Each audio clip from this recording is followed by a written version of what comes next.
saya nak bagi 8, bahaya besar kecil tu you yang buat keputusan. Tapi bagi saya besar-besar semua ni, walaupun nampak macam kecil tapi dia accumulatif. Nombor 1, ready? Dehydration. Anda kena tahu bila temperature kita bertukar, you dah tahu teknologi lebih kurang sikit sebanyak. Air condition ni dia nanti bila dia tukar dia punya sistem udara yang panas tu, dia ambil, dia tukar jadi sejuk, dia lepas udara sejuk, tapi dia juga lepas udara panas. Sebab tu kalau you pergi di belakang aircon, panas ke sejuk? Dia panas kan? Sebab apa? Dia kena tukar. Takkan daripada cuaca yang panas dia tukar bilik tu jadi sejuk, lepas tu sampai bila-bila pun semua sejuk. Tak mungkin. Ada yang panas tu dah di-convert dengan menggunakan seperti gas, seperti chlorofluorocarbon. Pernah dengar kan? Hydrofluorocarbon, dah ditukar lagi. Lepas tu ada lagi satu gas nama, kalau dia bocor lagi bahaya, nama Freon. F-R-E-O-N. You bayangkan dahlah body kita jadi kering. Sebab apa? Pertukaran cuaca dan suhu yang dibuat oleh mesin aircon ini menyebabkan body kita sentiasa kering. Dan kalau you salah-salah bulan, duduk lebih 3-4 hari dalam office ataupun dalam hotel ataupun bilik sampai you pun manja sangat dah, duit pula lebih, tak peduli nak bayar elektrik berapa, you tak kisah, masa inilah body kita akan jadi kering.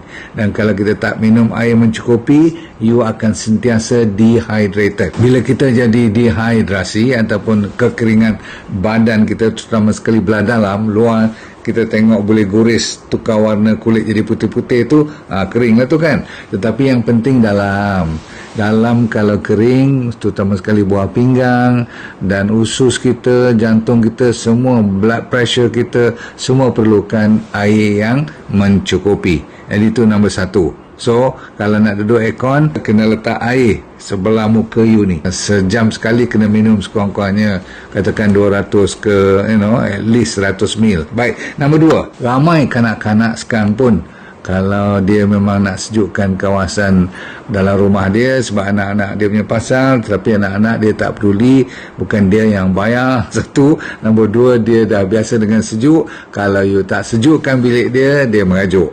Bila dia dah mula mengajuk, panjang cerita lah, betul tak? Jadi anda sekalian, tolong jangan manjakan dengan anak kita dengan 24 hours aircon. Tidur aircon.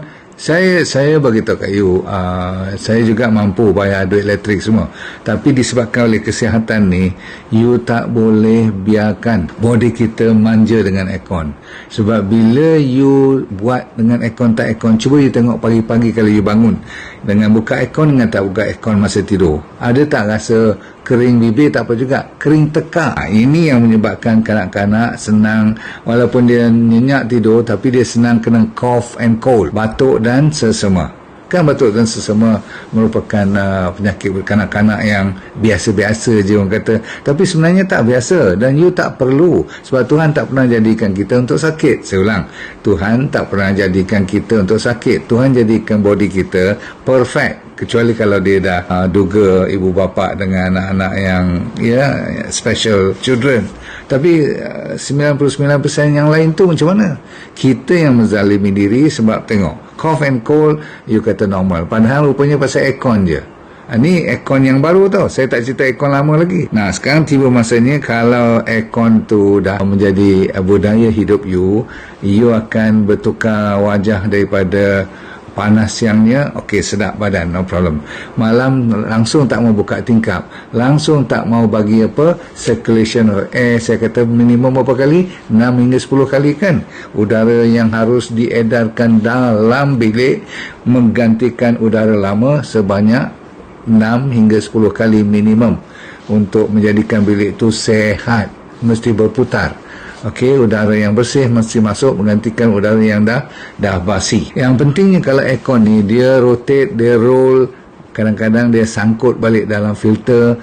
Kalau dah lebih daripada 6 bulan tak cuci aircon tu, ada lagi penyakit-penyakit yang saya ulang kalau selalu dia temperature ni terlalu rendah, dia akan merendahkan juga you punya immune system. Dan bila immune system jatuh, ada kaitan dengan virus dengan fungus, dengan yeast, dengan bakteria, dengan mold lagi. Mold tu maksudnya cendawan kulat yang dah sampai bukan hijau lagi dah mula jadi warna hitam. Bila dah hitam tumpuk-tumpuk tu jadi macam kat dinding kita punya toilet tu, that is actually very very dangerous untuk penyakit seperti pneumonia, penyakit asma semua tu. Tapi ada satu hari ni petang ni yang saya nak you belajar benda atau nama baru, namanya Legionnaires disease. Yang hitam-hitam tadi tu saya kata, yang fungus-fungus tu, yang jadi cendawan kulat semua tu, yang tu boleh merosakkan paru-paru.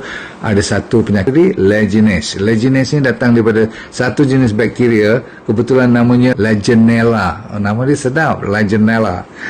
Tetapi bila dia hinggap, dia paling rare. Dia sebenarnya jarang you kena, tapi bila dah kena memang alamat lambat baik. Satu daripada masalah batuk, sesak nafas, demam, penyakit-penyakit yang bersangkutan seperti masalah sinus, kulit, nak makan sakit, tekak dan sebagainya, dan boleh sampai membawa maut. Legionnaires ni boleh bawa maut. Okay, you cuba copy dan tengok Google, tengok. Takut bila dengar. Asal usulnya mungkin salah satu penyebabnya ialah cuma air condition yang tak bersih, dan dah lama kita pakai, dia sangkut-sangkut, kita pakai lagi, aircon dikuatkan lagi sebab tak berapa sejuk lagi dah. Bahaya besar. Seterusnya, nombor 3 ialah masalah kulit. Saya dah sebut tadi masalah kulit, selain daripada dalaman kering, luar pun boleh kering, dan dia kalau kering saja tak apa, dia jadi gatal. Dan bila dry and itchy, bila kering dan gatal, mulalah ada penyakit lain pula.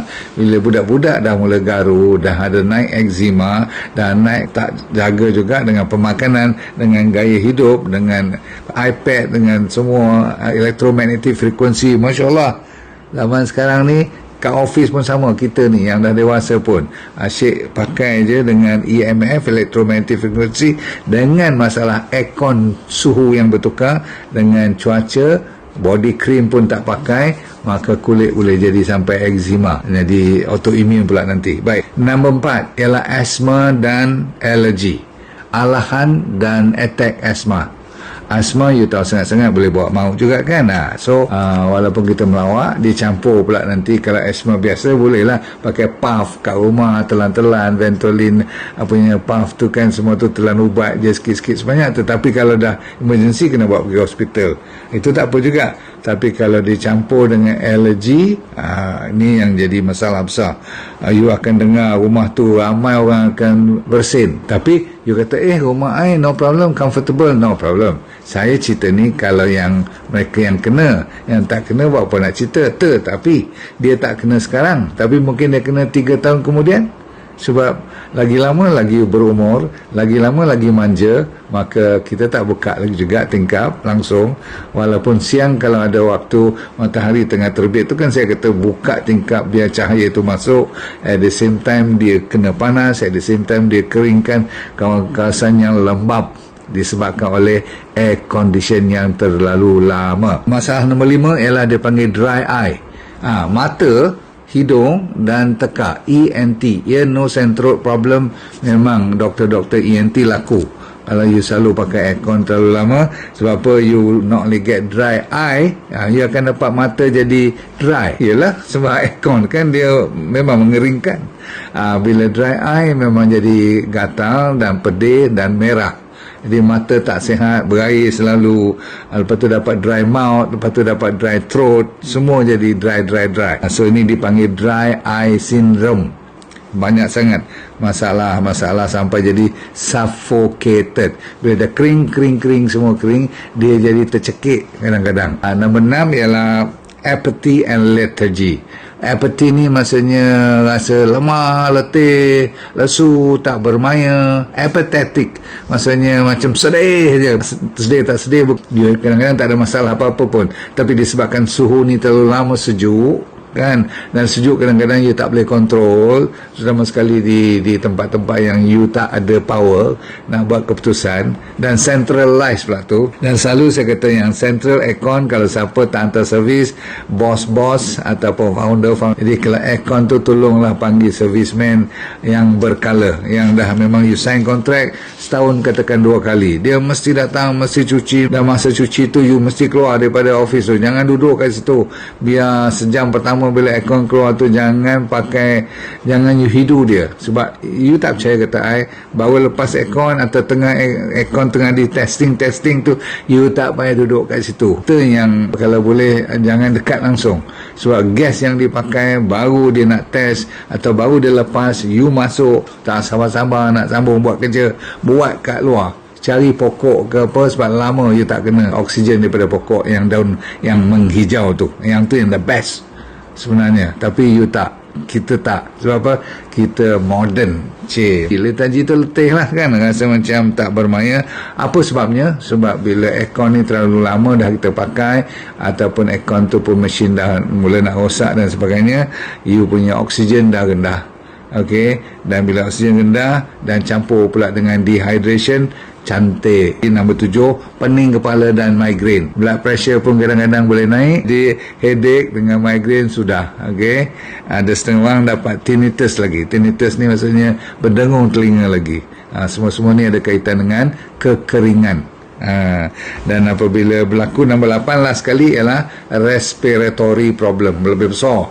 Bahagian paru-paru ni mucus dia pula, dia punya lendir dalam pun dah mula boleh kering, dan kita boleh dapat orang panggil dyspnea. Dyspnea tu maksudnya senang dapat sesak nafas, senang-senang sesak nafas, senang-senang sesak nafas. Semua ni ada kaitan dengan lendir dah mula kering. Okey, dan kita senang dapat resdung, sinusitis.